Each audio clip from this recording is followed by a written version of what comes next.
And we are back with Dr. Sufi, and she brought along one of her patients to discuss cord blood banking, Betsy Percal, who has 2 boys. And how old are they? They are 8 months and 3 years old.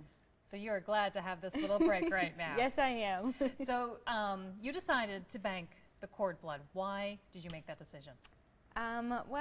We decided to do it. We did a lot of research and we debated back and forth. Actually, both of our children we debated, and we decided to do it because to give an opportunity, if anything could happen, we wanted to have that opportunity to help save our child. Because the cord blood has the stem cells, that's the big piece of this. Exactly. So when you were debating with your husband, what were some of the pros that you discussed and some of the cons? Price, obviously, because it is something you have to pay for their life. Mm-hmm. But the pros outweighed it, no question. Just having that option. Just to have that option. And when you talk about cost, is it the yearly banking fee? There's a yearly banking fee, and there's also the upfront cost. So in terms of ballpark, a year, are we talking thousands of dollars? No, it's I think about a little over $100 a year. And doctor, when patients come to you and say, we're thinking about doing this, what are some of the options you lay out in front of them in terms of things they need to consider? Right. I tell them I'm a big advocate for cord blood banking because it's a once-in-a-lifetime opportunity, and we don't know where the value of those stem cells are going to be 20 years from now. We already use the cord blood to treat nearly 80 diseases, and there's been over 30,000 cord blood transplants worldwide. I think a lot of people are not aware of that data, and there's so much that's in the future for regenerative medicine, looking at the benefits for cerebral palsy, autism, and diabetes type 1, for example, and spinal cord injuries.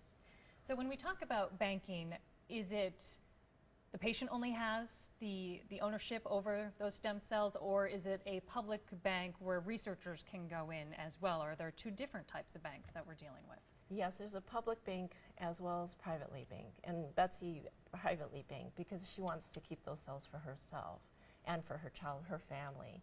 So she has the rights to that cord blood, only her. She's the only one, her family are the only members that can use that cord blood. And the public bank would be anyone could use those stem cells for whatever they wanted. Right. And is the cost a difference in those 2 options? For public banking, it's free. Okay. It's totally free. But with public bank, the thing to consider is to make sure that our patients are aware when they donate the blood to for public donation, they may not have access to those cells for the future. And sometimes those cells are thrown out if the collection was not enough or they don't meet the rigid criteria that the public bank is looking for. Okay, and when we're talking about cord blood, for the folks at home who don't really understand, are they keeping the entire umbilical cord? Are they just taking the cells out of that? What are they doing? That's actually a good question. Traditionally, it's been saving the cord blood, but now they're doing a lot of research, clinical trials, looking at the cord tissue itself. So a lot of families are starting to bank the umbilical cord as well. Okay, and then so basically they take it from mom, and then would you bring it to, or would the company come and pick it up from you, just so people know and understand the process? Right. Basically, they would sign up for the cord blood, for privately banking cord blood, and they would call the courier, and the courier would usually comes to the bedside after delivery, and they would ship the cord blood overnight to the laboratory. Okay, and you decided just to do the blood, or what was just the blood, just the cord blood.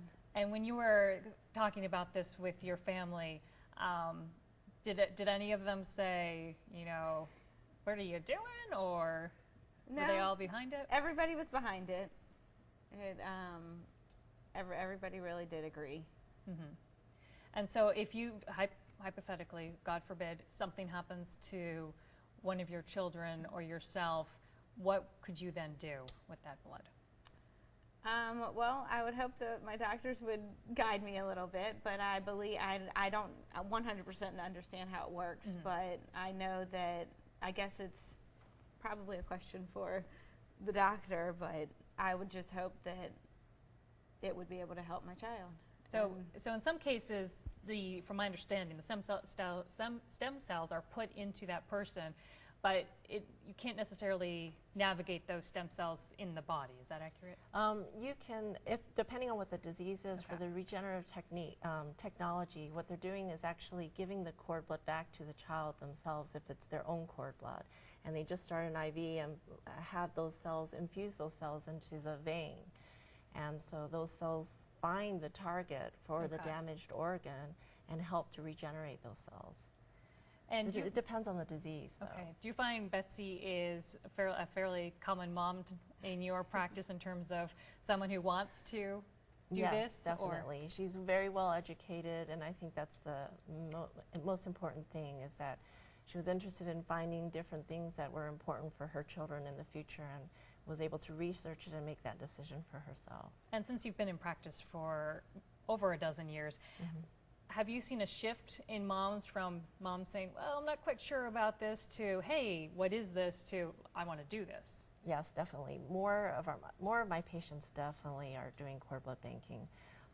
It's actually a state law that it's mandatory for obstetricians to educate their patients about cord blood banking so that they can make that decision for themselves. And as new studies are showing and more uses of cord blood are being applied, I think there's more awareness in the community and in the public in the benefits of banking the child's cord blood.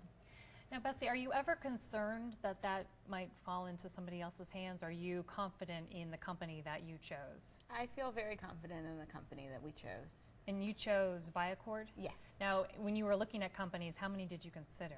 We actually considered two, and we went with Viacord. Hands down, every person we asked said Viacord, and it was recommended by our doctor, and it was a very easy process. They made it very easy. Any questions we had, they answered, and so we were very happy with our decision.